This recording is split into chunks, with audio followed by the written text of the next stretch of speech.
गुरुर्देवो महेश्वरा गुरुर्साक्षात् परब्रह्मा तस्मै श्री गुरुवे नमः। तस्मै श्री गुरुवे नमः। तस्मै श्री गुरुवे नमः।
जमलेले सर्व बंधवांनी भजन माझ्या चित्तामध्ये वेगळेच खळबळ. मी कुठे कुठे ज्ञानाचे प्रवचन करत असेल, पण आज ती झालं नाही. मला पुष्कळ ओव्या माझ्या पाठ आहेत, पण एकही ओळ आठवत नाही. याचं कारण या जागेवर निसर्ग झालेला आहे. पहिल्यांदा प्रवचनाच्या अगोदर थोडा परिहार म्हणून काही माहिती सांगणं जरुरी आहे. या सोमठाण्याला मी बालपणापासून येतो. विजयराम बाबा, कृष्ण बाबा लहान असं मी लहानपणापासून सोमठाण्याला केरू बाबाकडे येतो. ते साल म्हणजे 1947 साल.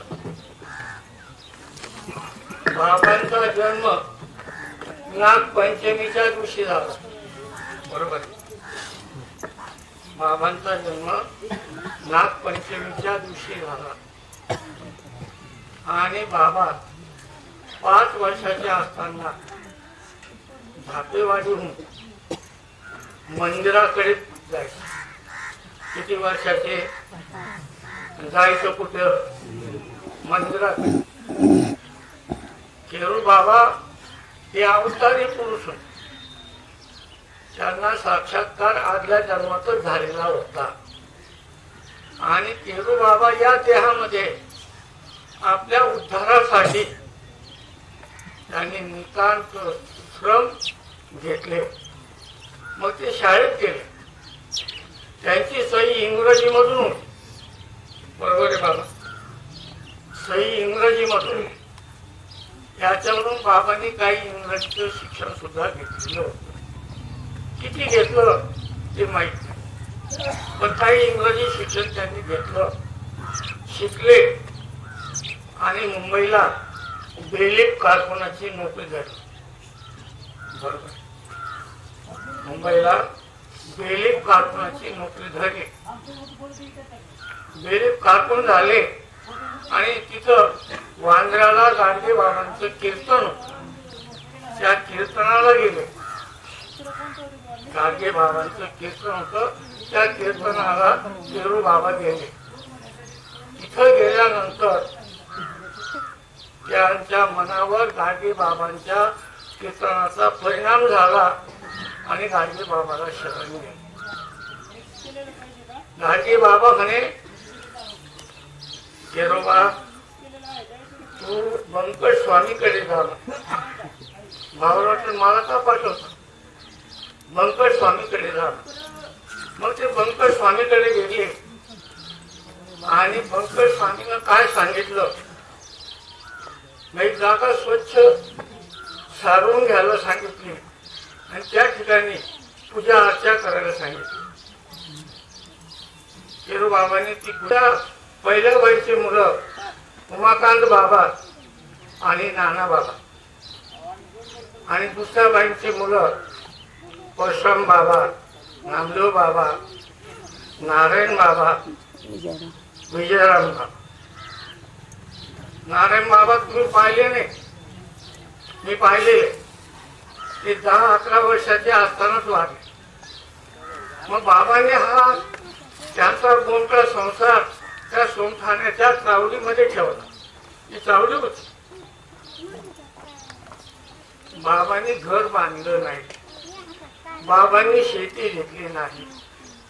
कोणत्या गावामध्ये गाडी भरायची, कोणत्या गावामध्ये जायचं आणि बिगर आमंत्रणाचं कीर्तन करायचं. आपण करू का? नाही करणार. आपण बिगर आमंत्रणाचं कीर्तन कधी करणार? पण बाबांनी गाडीमध्ये जे हे लहान मुलं होते यांना घालून ती जागा स्वच्छ करायला कीर्तन करायचं. अशी ही गाडी 4-4 महिने 6-6 महिने सोमखान्यावरून निघून जायची. असा बाबांनी परमार्थ केला आणि त्यांनी जिवंत साधक तयार केलं. कसे साधक तयार केले? मरका गुरु रडका चेला, मरका गुरु रडका चेला, दोनों नरक में ठेलम ठेला. अशी बाबाची पद्धत नव्हती. बाबांनी जो तयार केला, ज्याला नाम सांगितलं तो चरणीच व्हायला गेला, असा आमचा अनुभव आहे. मी सोमखानला एक दिवशी आलो. मला एक अनुभव आला.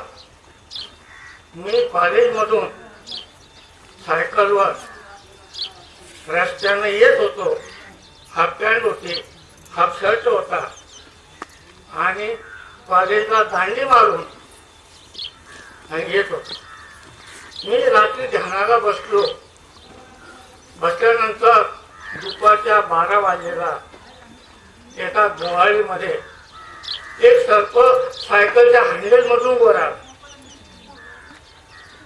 तो वर आल्यानंतर त्याने पुष्कारा माझ्या तोंडावर टाकला. पण आला कसा हा याचं भान मला काही नव्हतं. मी त्या सायकलचा पंप हलवला, त्याने उडी मारली आणि लांब गेला आणि 5 फडे उभारले. किती फडे? मी बेभान झालो, बेशुद्ध झालो आणि एका बोरीच्या झाडाखाली 1 तासभर पडून राहिलो. जेव्हा मी शुद्धीवर आलो, शुद्धीवर आल्यानंतर घरी आलो, जेवण केलं, सायकल उचलली आणि सोमखानचा रस्ता झाला. बाबा इथं ओट्यावर बसलेली होती. बाबांची बसायची पद्धत अशी होती. असे पाय हलत हलत बसले. मी आलो, मांडीवर डोकं ठेवलं आणि रडायला लागलो. अरे काय रडतो म्हणे. मी होतो तिथे. तिथे कोण होतो? मी होतो तिथे. तू काय रडतो? आणि आता हे जे मंदिर झालं, राऊतांच्या घरची मुलगी हात वारे करून आम्हाला सोमठाणला घेऊन चला असं म्हणत होत. ऐकत मुलगी हातपाय करून हाताने दाखवून मला सोमठाणला घेऊन चला. राऊतांच्या लक्षात आलं, वकिलांच्या लक्षात आलं. त्या मुलीला सोमठाणला आणलं आणि माझी काठी कुठे आहे म्हणे. माझ्या काठीला छंड आहे म्हणे आणि माझी काठी कुठे. त्या तत्वावर हे मंदिर झालेलं आहे.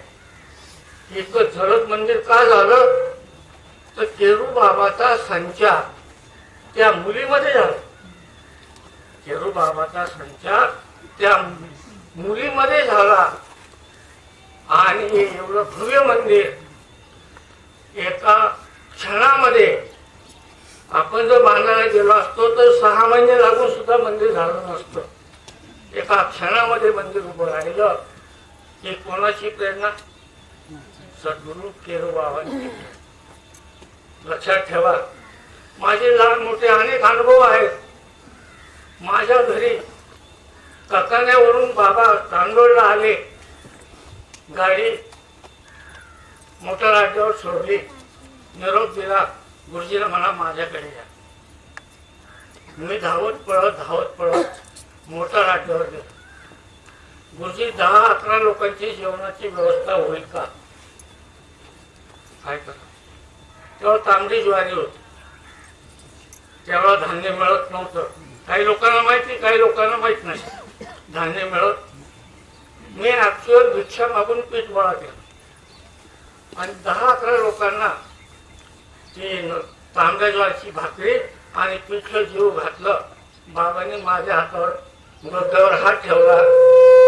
सोना गुरुजी, तुम्ही जर नामस्मरण जर केलं तर तुमचं पोट कल्याण होईल, हे मला सांगितलं. डोक्यावर हात ठेवून सांगितलं. पुढे बाबाच्या अशा अनेक आठवणी आहेत. इथं आलं तर मंदिराच्या पाठीमागं न्यायचं आणि समजून द्यायचा उपदेश. कोणात एकं सांगायचं, हा उपदेश कोणात एकं सांगायचा नाही. आणि तो उपदेश, त्या उपदेशाला जीवापेक्षा जीव लावला तर साक्षात्कार होतो. जीवापेक्षा जीव लावला तर साक्षात्कार होतो. बाबांनी मला अशा लहान मोठ्या अनेक गोष्टी सांगितल्या. बाबांना एक अवलिया भेटला.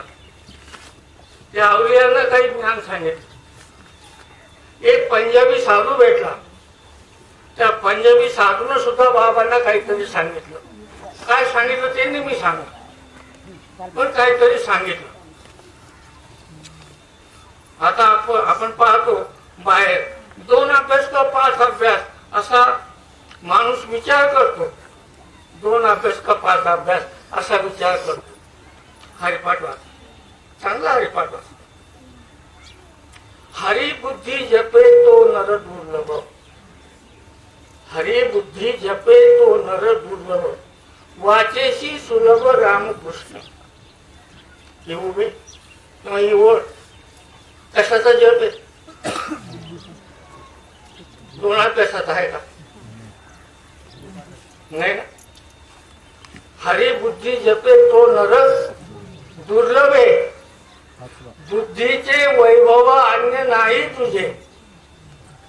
एका केशव राजे सकळ सिद्धी. बुद्धीचे वैभव, ज्याची बुद्धी वैभवशाली आहे त्याला देव जवळ आहे, देव त्याच्या मुठीत आहे. म्हणजे हे बुद्धीचा अभ्यास लक्षात ठेवा. मी चंद्रेश्वर बाबाच्या सानिध्यामध्ये पण होतो आणि केरू बाबांचा प्रचार करीत होतो. माझी अशी हिंमत होती की मी चंद्रेश्वर बाबाला बदलून टाकेन, अशी माझ्यामध्ये तळमळ म्हणा काही म्हणा, पण मी बाबांना बदलून टाकेन. योग असा बाबांनी मला हिमालयामध्ये नेलं. हिमालयामध्ये ते सगळे आखाडे दाखवले. एक वाल्मिक आखाडा होता. त्या वाल्मिकी आखाड्यामध्ये आपलं पहिलं नाम. त्या आखाड्यामध्ये सगळे संन्यासी. मी त्यांना प्रश्न केला की वाल्मिक ऋषीला मुलं बाळ होते, तुम्ही संन्यासी कसे काय इथं? त्यांना मुलं बाळ होते की नाही, मग तुम्ही संन्यासी कसे काय? पण माझ्या पाहण्यामध्ये तो अभ्यास आला. तो भिंतीवर लिहून ठेवलेला होता. आपलं जे पहिलं नाम आहे ते पहिलं नाम वैखरीने म्हणायचं. लागलिया संसाराचे ध्यान, सांडूनी करावे माझे भजन, माझ्या भजना मन सावधान राखावे. लागलिया संसाराचे ध्यान, सांडूनी करावे माझे भजन, माझ्या भजना मन सावधान राखावे. सावधान. आम्हाला बाबांनी जे अभ्यास दिले ते काही खोटे दिलेले नाही. बाबांनी जोपर्यंत बाबा होते तोपर्यंत का वाढले नाही. तोपर्यंत 2 अभ्यास किंवा 5 अभ्यास जोपर्यंत बाबा होते तोपर्यंत का वाढले नाही. बाबा गेले आणि तिला खुचर गोष्टी उभ्या कर. पहिल्यांदा वैखरीचा अभ्यास लक्षात ठेवा. योगी पहिल्यांदा मूळ चक्राचा अभ्यास करतो. माकड हाडाजवळ मूळ चक्र आहे. त्या मूळ चक्रामध्ये सुषुम्ना नाडी नागिनीच्या आकाराची आहे. ती त्याच्यामध्ये खाली तोंड करून पडलेली आहे. तिला ऊर्ध्व करण्याचं काम म्हणजे मूळ चक्राचा अभ्यास. हा पहिला अभ्यास योग्यांचा. दुसरा अभ्यास स्वाधिष्ठान चक्राचा. मूळ चक्राच्या वर आणि नाभिस्थानाच्या खाली स्वाधिष्ठान चक्र आहे. त्या स्वाधिष्ठान चक्राचा अभ्यास योग्याला देतात. किती अभ्यास झाले? 2. नंतर मणिपूर चक्राचा अभ्यास म्हणजे नाभिस्थानचा अभ्यास. मणिपूर चक्र हे बाबा आज्ञान चक्र समजत. आज्ञान म्हणजे कारण म्हणतात त्याला. कारणाचा नाश झाला म्हणजे कारण म्हणतात. मग ते मणिपूर चक्र, मणिपूर चक्राच्या वर अनाहत चक्र हृदय चक्र. त्याच्यानंतर कंठामध्ये विशुद्ध चक्र. डोक्याला जिथं गंध लावतो आपण ते आज्ञा चक्र. आणि डोक्याच्या मध्यभागी जे रंध्र आहे ते सहस्त्रधार चक्र. किती अभ्यास सांगितले? 7. किती अभ्यास सांगितले? हे 7 अभ्यास योग्यांचे खडतर आहेत. ते केरू बाबांनी सोप्या भाषेमध्ये 5 केले. किती केले? कसं बाबा सत्य सांगा, मला 5 अभ्यास माहिती आहे की नाही? ऐकून घ्या. म्हणजे तुमच्याजवळ 5 अभ्यास आहे. आणि बाहेर गेल्यानंतर लोक काय म्हणतात तुम्हाला? सुकलिया वर्म फेरा पडे. लक्षात घ्या की नवल केवळे केवळे न कळे कान्होबाचे कोडे. गोकुळीचा सिद्धांत मी खोल बोलतोय. गोकुळीचा सिद्धांत कैसा नाचे अंगणात. गोकुळीचा सिद्धांत कैसा नाचे अंगणात. मग बाबांनी पहिल्यांदा वैखरीचा अभ्यास दिला. वैखरीचा अभ्यास करता करता माणूस श्वासावर येतो, श्वास फेकायला लागतो. मग बाबा पाहून घेतात, अरे आता हा श्वास फेकायला लागला, याला दुसरा द्यायला काही हरकत नाही. मग दुसरा अभ्यास देतात. आणि हा अभ्यास 17व्या दशकामध्ये रामदास स्वामींनी लिहून ठेवला. 17वा दशक आणि 5वा समाज. एकांती मौन धरुनी बैसे, सावध पाहता कैसे भाषे, सोहम सोहम ऐसे शब्द होती. एकांती मौन धरुनी बैसे, सावध पाहता कैसे भाषे, सोहम सोहम ऐसे शब्द होती. जनाबाई म्हणते, सोहम शब्दाचा मागा केला, विठ्ठल पाकुळती आला. नामदेव महाराज म्हणतात, नामा म्हणे वाट चालता समाधी, सोहम स्वरूपी बुद्धी ठसावली. हे आमचं पदच आहे का? हे पदच थोडं सांगितलं. कबीर महाराज म्हणतात, हसो उलट होत आहे सोहम.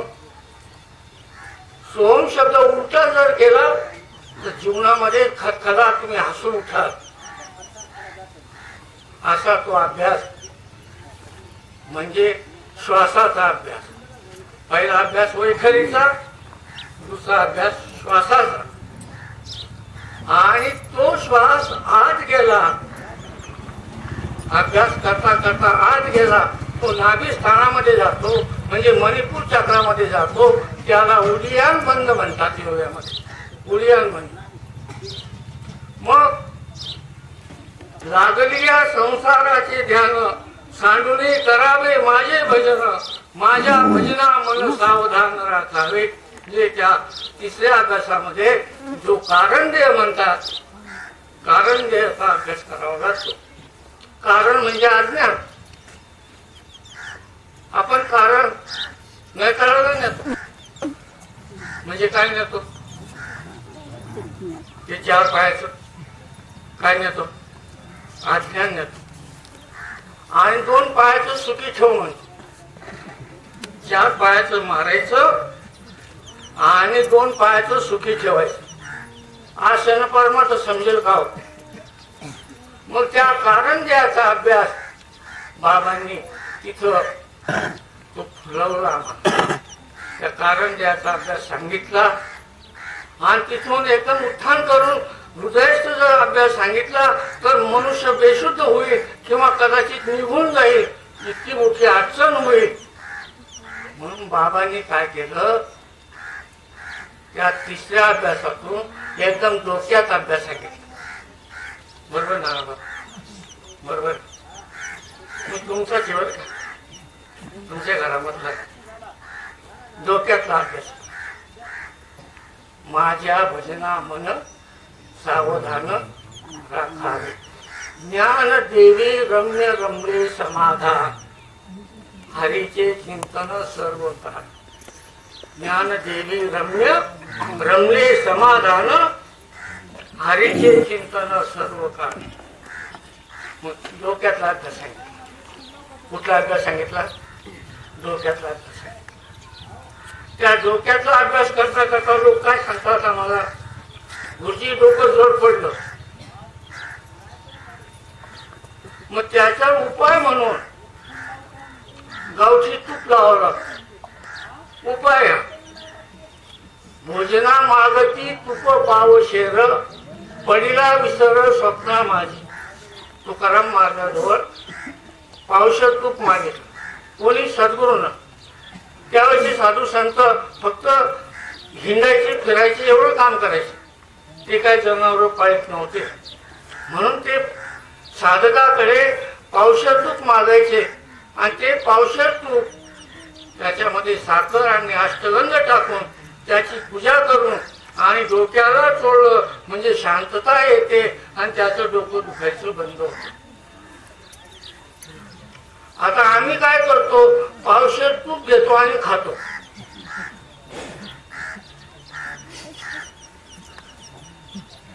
नाही का? पावशेर तूप घेतो आणि तूप कशाला पाहिजे? डोक्याला या मंदिरामध्ये माझं तुपाने डोकं बाबांनी शांत केलं, म्हणून मी एवढं बोलतो. बाबांनी ज्या क्रिया केल्या ते मी तुम्हाला सांगतो. मग त्या डोक्यामध्ये हे जे रंध्र आहेत, आपला डोक्यामध्ये कवटी, कवटीमध्ये मेंदू आणि मेंदूमध्ये बुद्धी. लक्षात ठेवा, डोकं, कवटी, कवटीमध्ये मेंदू आणि मेंदूमध्ये बुद्धी. त्या बुद्धीचा जप ते करायला सांगतात. अवघड. हरी बुद्धी जपे तो नरक दुर्लभ. हरीचा जप बुद्धीमध्ये करणं असे दुर्लभ नर आहे, ते सगळे नाही, सगळे नाही. म्हणजे पक्के आहेत.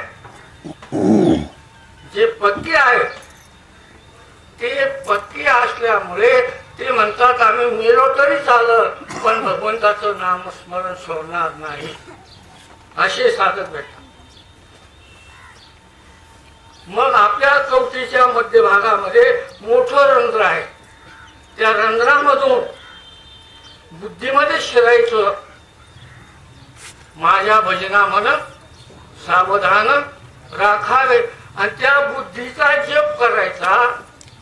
त्या बुद्धीचा जप केल्यानंतर ती बुद्धी देवाची बनते.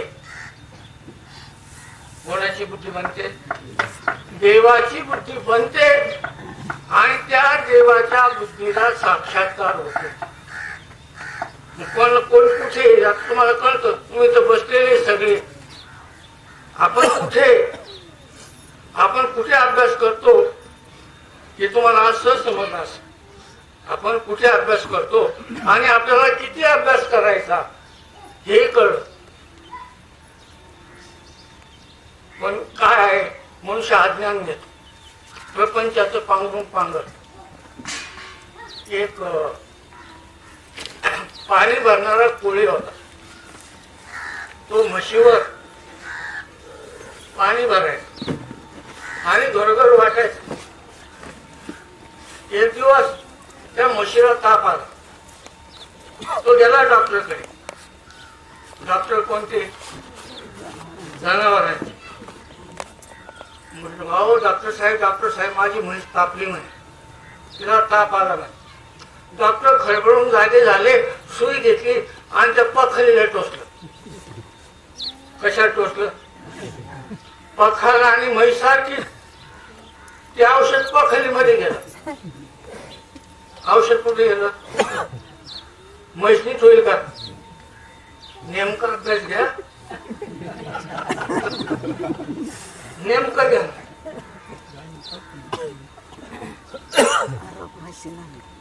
नेमकेची बोलणे, नेमकेची घेणे, नेमकेची तात्काळ वचन देणे या नाव साधक. नेमकेची बोलणे म्हणजे नेमकं बोललं पाहिजे. तात्काळ प्रतिवचन देणे या नाव साधक. साधक कशाला म्हणतात? नेमका बोलला पाहिजे, नेमकं घेतलं पाहिजे आणि प्रतिवचन नेमकं दिलं पाहिजे. प्रतिवचन. आपण साधूजवळ जाऊन आपल्या घरचे अभ्यास सांगतो. मी माझ्याकडे कोणी जर आलं, मी असं विचारतो काय चाललं तुमचं? तो काय नाही गोष्टी वीस काम काय थोडं राहिलं. मी त्याला विचारतो काय काय चाललं आपलं, म्हणजे मी अभ्यासाचं विचारतो. तू मला मी सांगतो लग्न 2 दिवसच राहिलं गोष्टी तिथे तुम्ही आलेच पाहिजे. काय करावं? लग्न 2 दिवस राहिलं आणि तुम्ही आलेच पाहिजे आणि तुमचा आशीर्वाद पाहिजे. लग्नामध्ये माझ्या बऱ्याच पत्रिकेवरती नाव आहे आशीर्वादाचं. तुम्ही वाचा वाटलं. मी एकाही लग्नाला जात नाही. बरं आशीर्वाद आशीर्वाद. आशीर्वाद कोणाला द्यावा? अहो मीच केलो बाबाचा आशीर्वाद मागतो. हे उलटा आशीर्वाद कस का? आता तुम्ही वाचा बघा, आता लग्न सारे सुरू आहे आणि पत्रिका आली. पहिल्यांदा इकाच्या पानावरती गुरुजीचं नाव आहे का नाही पाहून घ्या. काय उपयोग काय करायचा?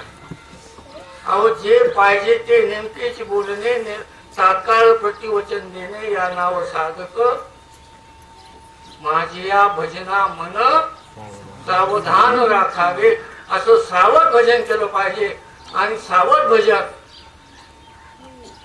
कुणी करेल, सावध भजन कुणी करेल. थोडस काही 4 ओव्या आल्या, 10-5 अभंग पाठ झाले तर झाला कीर्तनकार.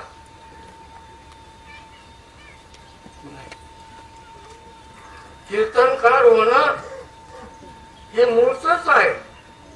कीर्तनकार होणं हे मूळच आहे. मागील जन्मा हेच करीत आलो. तुकाराम महाराज म्हणतात, मागच्या जन्मामध्ये मी हेच करीत आलो. मग तुका म्हणे सोपी केली पायवाट. काय केलं? पायवाट कशी होती माहिती आहे तुम्हाला? ज्या वेळेला तुम्ही त्या रस्त्यावरून अनेक वेळा जाल आणि याल त्यावेळेला पायवाट होईल. सोपी केली पायवाट म्हणजे मी अनेक वेळा संसारामध्ये आलो आणि गेलो, परमार्थ केला आणि तुम्हाला सोपी पायवाट करून ठेवली. तुका झाला तेथे लिंग, सोहम समाधी तल्लीन. राम कृष्ण हरी विठ्ठल केशवा, मंत्र हा जपावा सर्व काळ. या विनाशता हरित साधन, वा तसे आन विठोबाची. हे आमच्या पुढे ठेवलं. आम्ही जर म्हटलो अहो राम हे नाव कौशल्य आणि दशरथाने ठेवलेलं आहे, कृष्ण हे नाव देवकीनं आणि वसुदेवाने ठेवलेलं आहे. आपलं उघडं नाव आहे परशुराम, हे उघडं नाव. नाना बाबा हे उघडं नाव. मग आत्म्याचं नाव, आत्म्याचं नाव ते बंद आहे. ते कोणी सांगत. रामकृष्ण हरी विठ्ठल केशवा हे उघडं नाव आहे. आणि ज्याला खरं देवाकडे जायचं आहे, ज्याला साक्षात्कार करून घ्यायचा आहे, ज्याला जन्म मरणाच्या व्यथा मिटवायच्या आहेत, त्यांनी केरू बाबाजवळ लिंग. मी तर असं म्हणेल, नुसतं केरू बाबा जरी आपण बोललो तरी आपला उद्धार होईल. नुसतं केरू बाबा, जास्त काही सांगत नाही तुम्हाला. फक्त केरू बाबा. जेवायचं असतं केरू बाबा जेव, झोपायचं असतं तर केरू बाबा झोप, चालायचं असतं तर केरू बाबा चालत. एवढं केलं आणि मग अंतिम काळामध्ये केरू बाबा नेहमी म्हटल्यामुळे तुम्ही केरू बाबाच होऊन जा. म्हणजे साक्षात्कार व्हा, म्हणजे साक्षात्कार होत. लागली या संसाराचे ध्यान, मनुष्याला संसाराचं ध्यान आहे. एका बाईजवळ ताक घेतलं. ताक विकत घेतलं का फुकट घेतलं? कसं घेतलं सांगा. फुकट ताक, बरोबर फुकट घेतलं. रस्त्यात आली, ठेच लागली आणि तो तांब्यात पडला का ते गाडगं पडलं.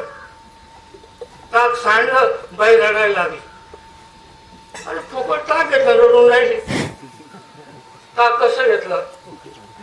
रडायचं काम काय? दुसरी बाई आली, तिला समजून आली, का रडायचं म्हणे? माझं ताक सांडून गेलं म्हणे. अगं बाई, हे ताक तुला फुकट मिळालं होतं, रडू नको. आपण फुकट संसारामध्ये रडून राहिलो. थोडं काही बिघडलं संसारामध्ये का ताक सांडलं. थोडं काही बिघडलं, मुलांनी नाही ऐकलं, लगेच रडायला. बायकोनं नाही ऐकलं, लगेच भया कशाला. हा म्हणजे जे फुकट आहे, नाम फुकट चोखट, नाम फुकट चोखट. नाम हे फुकट आहे आणि ते टप्प्याटप्प्यानं करायचं आहे. टप्प्याटप्प्यानं प्रथम जिभेनं करायचं. करायचं, नंतर श्वासानं करायचं, नंतर नाभिस्थानं करायचं. पद्मनाभ जुलिया म्हणजे नाभिस्थानानं करायचं. नाभी नासिका माई करी घाल हिंडोला झुळ. नाकाचा आणि नाभिस्थानचा झोका तयार झाला पाहिजे, असं ध्यान धारणा झाली पाहिजे. त्याचा झोका तयार झाला पाहिजे. नंतर डोक्याला अभ्यास करायचा. पण काय पाहिजे? डोक्यानं अभ्यास करायचा तर काय पाहिजे? मग काय असलं मग खाणं पिणं जाऊ द्या, त्याचं पलीकडे. खाणं आणि पिणं हे फार पलीकडे आहे. पण डोक्यानं अभ्यास करायला याला मनुष्य फार सावध पाहिजे. आणि सावधान पुरुषाचं ते काम आहे. मग त्याच्यामध्ये जर कीर्तन केलं तर जीव रंगून जातो. आणि ब्रह्मीभूत काया होतसे कीर्तनी. ब्रह्मीभूत काया होतसे कीर्तनी. कीर्तनामध्ये तो नाचतो, गातो, रडतो. नाही त्याच्या त्या गातो, नाचतो, रडतो. शांतामाई कीर्तनामध्ये रडत होती. शांतामाई कीर्तनामध्ये रडत होती. तिला दोन्ही बाजूनं माणसं धरायचे. मग तिला कीर्तन करता यायचं. एकूण तिचे 2000 अभंग आहेत शांतामाईचे. म्हणजे बाबांचे गुरुचे गुरु. बरोबर आहे. बाबांचे गुरुचे गुरु. त्या शांतामाईला धरावं लागत होतं. लोकांनी ही चेटकी आहे, थरक होत ना, चेटकी आहे पण पान सारू टाकून दे. लोकांची मतं काय, पान सारू टाक. तिचे काटे वगैरे काढले. पुन्हा तिने कीर्तन केलं आणि आपल्यासाठी 2000 अभंग लिहून ठेवले. वाचा एकदा, आहे पुस्तक. 2000 अभंग लिहून ठेवले. मी केरो बाबाकडे एकदा आलो आणि बाबांना प्रश्न विचारला. मला जो विचारला मी. मला म्हणे हा काथा कूट कशाला आणला? मला म्हणे हा काथा कूट कशाला आणला म्हणे. मी काय विचारलं ते नाही सांगत. वेळ लागत नाही. आपल्या परमार्थाचे तत्व साधे, सोपे आणि कोणालाही परमार्थ करता येईल असे तत्व आहे. कोणालाही. बाबांनी परमार्थ लक्षात घ्या. एकूण 33,000 शिष्य केले. नाना भाऊ किती? 33,000 शिष्य केले. आणि एवढ्या 33,000 लोकांना एकदा तरी जीव घातला. आपण घालू का? 33,000 लोकांना. तर इथं बाबांचं घर होतं इथं. आणि तिथं 5-6 पोत्याची थप्पी होती. माझ्या बरोबर एक जण गेलो. काय मग किरवाकडले भाजी पडली म्हणे. काय पाहिलं रे म्हटलं. तू काय पाहिलं रे म्हणे. कसं पाहिलं रे? तुला जे घ्यायचं ते घ्यायला मी घेऊन आलो. आणि तू बाबाची थप्पी पाहिलं. अरे कसं होईल, कसं होईल. म्हणजे सद्गुरु ते पाहू नका मनुष्यबुद्धी, तेनेच होईल का त्रिशुद्धी. ऐशी भावार्थ बुद्धी सहज चित्त शुद्धी सशिष्य. मंडळी, मला जे माहिती आहे मी ते आता आलो. बाबा गेलेले होते. बाबा जेव्हा गेले तेव्हा मीच गावकरीमध्ये गेलो. तुम्ही कीर्तन करीत बाहेर होते. मी गावकरीमध्ये इथून मनमाडच्या गावकरी दिलं की बाबा गेले. मग ही बाबांची सगळी मुलं गोळा झाले. बाबाला 3ऱ्या दिवशी अग्निदान केलं. बरोबर आहे. 3ऱ्या दिवशी अग्निदान. तेव्हा आम्ही भागवत वाचलो. बाबा गेले. घरी जाता येईना, काही करता येईना. सुंदर माईला सोडता येईना. सुंदर माई सांगायची, गुरुजी माझ्यावर बसून राहा.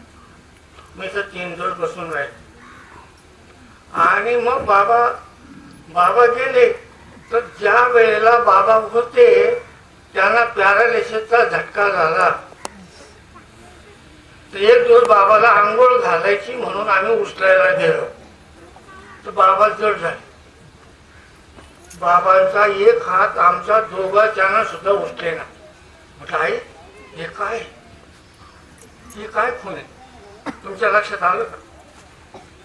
मारुतीची शेपू भीमाला उचला ना आहे ना. मारुतीची शेपू म्हणजे संतांना जड होत आहेत आणि संतांना हलकं होत आहेत. पुन्हा या खून त्याची जाणे जे तैसे असत, खून त्याची जाणे जे तैसे असत. बाबा जड झाले आणि मग आम्ही कसं बसं उचललं आणि बाबांना आंघोळ घातली, फुलांचा हार घातला. आणि मग बाबा काय करायचे की ज्यावेळेला चांगले होते त्यावेळेला जे आपले ढगे साहेब आहे ना त्यांच्या झोपडीपर्यंत आम्हाला वाटी लावायला यायची. संडासं डबलं भरून घ्यायचे, माझ्या बरोबर पडले बाबा राहायचे आणि बोलत बोलत बोलत बोलत ढगे बाबांच्या घरापर्यंत जायचे, यांच्या घरापर्यंत जायचे आणि तिथून मागे यायचे. आम्ही काय बोलतो तो इतकंच सांगतो मला काय बोलतो तो इतकं काय बोलतो तो. बाबांनी असं सांगितलं गुरुजी मला रायपूरशी काही घेणं नाही, मला तुमच्याशी घेणं आहे. पंढरीनाथ तुझ्याशी घेणं आहे, मला रायपूरशी घेणं नाही. म्हणजे काय बोलणं आमच्या लक्षात आलं. म्हणजे रायपूरला हा परमार्थ चालत नाही. बाबांनी रायपूरला कीर्तन केलेले आहे आणि रायपूरला बाबाच्या कीर्तनाला अडथळे आलेले आहे म्हणून ते असं बोलत होत. खून त्याची जाणे जे तैसे असती, पण दैव योगानं आज केरू बाबाचं मंदिर रायपूर मध्ये आहे.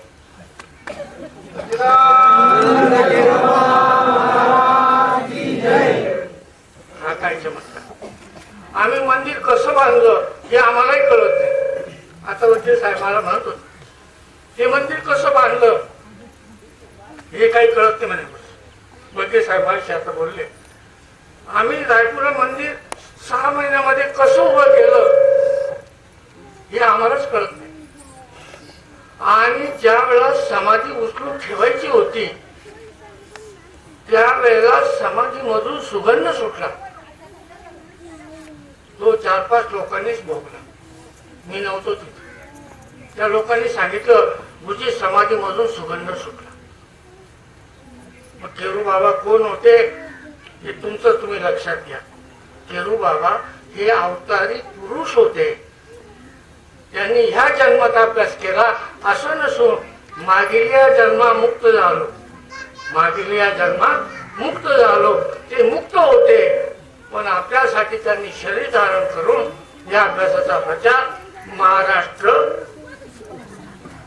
त्याच्यानंतर बीड जिल्हा, त्याच्यानंतर गुजरात, त्याच्यानंतर बिहार. आता बिहारमध्ये परमार्थ गेलेला आहे. कुठे गेला का बोलून घेऊ नाही तर आता परमार्थ कुठे गेला. केरू बाबाचा परमार्थ बिहार मध्ये गेला आता. आणि दररोज तो बिहारचा माणूस दररोज ध्यान धारणा काम करून करतो. मुझे बहुत बडा काम. त्याला 2 नाग आडवे झाले.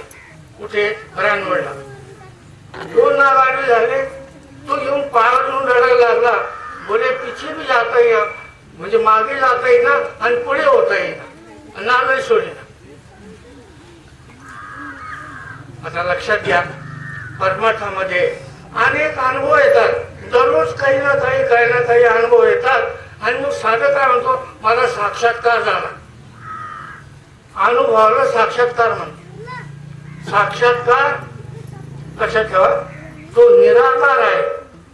त्याला नाक नाही, डोळे नाही, पाय नाही, शरीर नाही, कपडे नाही, तो अजर आहे, तो म्हातारा होत नाही, तो अमर आहे, तो मरत नाही, तो अव्यय आहे, तो खर्च होत नाही, असा साक्षात्कार साधकाला होतो. त्याला म्हणतात हे लोक आनंदाचे डोही, आनंद तरंग, आनंदाची अंग आनंदाचे, म्हणजे एक आनंद होतो तो वेगळा कसावा. जगती पिशाच अंतरी शहाणा सदा परब्रह्मी जाना निमग्न तो. जगती पिशाच अंतरी शहाणा म्हणजे अंतरंगामध्ये शहाणा असतो. मंडळी, जे किरूबाबानं मला दिलं ते मी बोल, मला दुसऱ्याचं काय माहिती, पण जे दिलं ते मी बोललो. जसा अभ्यास सांगितला, जसा मी अभ्यास करीत गेलो तसा अभ्यास ते बदलीत गेले. मला त्यावेळेला माहित नव्हतं 5 अभ्यास आहेत म्हणून. ज्यावेळेला मी अभ्यास करत होतो त्यावेळेला मला माहित नाही की 5 अभ्यास आहे का 7 अभ्यास आहे का 1 अभ्यास आहे, हे मला काही माहित नव्हतं. जसे जसे मला अभ्यास दिले तसा मी बोलतो. आणि केरूबाबाचा आनंद आज मी लुटतो, इतका आनंद लुटतो. मला काही कामही नाही, काम काय नाही बाबा. तुम्हाला खरं सांगू का, देवाने माझी सोय अगोदरच करून ठेवली. देवाने माझी सोय अगोदरच करून ठेवली. 6,000 रुपये पैसे मिळत मला. जगे बाबा काय खायला, म्हणजे 6,000 रुपये पलंगावर लुळून मिळतात. कोणाची कृपा? केरूबाबांची कृपा. किती वर्ष झाले? 15 वर्ष झाले. आधी सर्वच खाऊन टाकले, मला सहज मिळतात. म्हणजे काही काम न करता 6,000 रुपये महिना मिळतो. मला भिक्षा मागून दिली नाही. हे केरूबाबाचं आशीर्वाद म्हणा का त्यांनी मला दिला एक आशीर्वाद म्हणा, काही म्हणा तुम्ही त्याला, पण मला एक आशीर्वाद वाटतो की केरूबाबा आज जर असते तरी भांडण झालेच नसते. केरूबाबा असते झालेच नसते. केरूबाबा नीट करून टाकला असतो. पण आम्ही छोटे पडतो. कोणी म्हटलं ना 2 अभ्यासी म्हणजे हा 2च, आपण काहीच बोलायचं नाही, बोलायचं नाही, सांगायचं नाही. अरे तुला तर 2 माहिती पण मला 1च माहिती म्हटलं. तुला 2 माहिती पण मला 1च माहिती. तो त्याला खुश करून द्यायचं आणि निघून जायचं.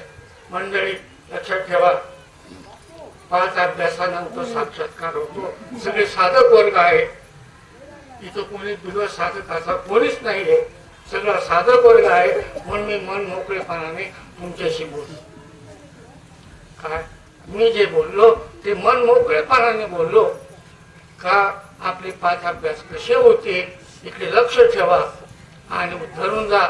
नरकाच्या यातना चुकवा, नरकाचं दुःख चुकवा. हे चुकवण्यासाठी मणिपूर चक्राचा अभ्यास म्हणजे कारण द्यायचा अभ्यास चांगला करावा लागतो. कारण द्यायचा अभ्यास अवघड आहे आणि तो चांगला करावा लागतो. कारण द्यायचा अभ्यास चांगला केला तर पुढचे अभ्यास भटकन होतात. एवढं बोलून मी माझे 2 शब्द संपवतो. पुंडलिका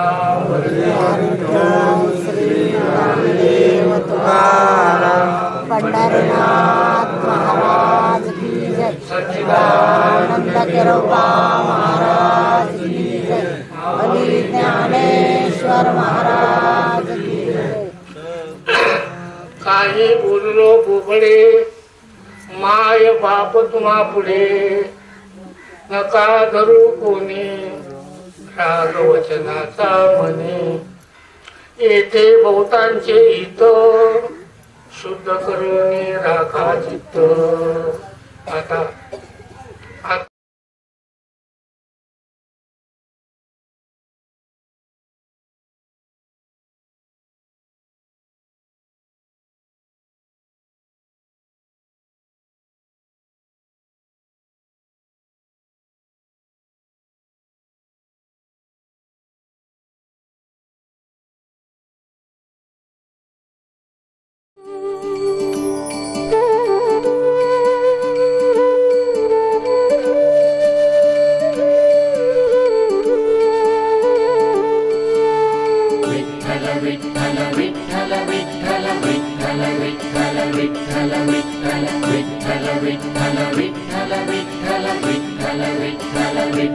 विठ्ठल विठ्ठल विठ्ठल विठ्ठल विठ्ठल विठ्ठल विठ्ठल विठ्ठल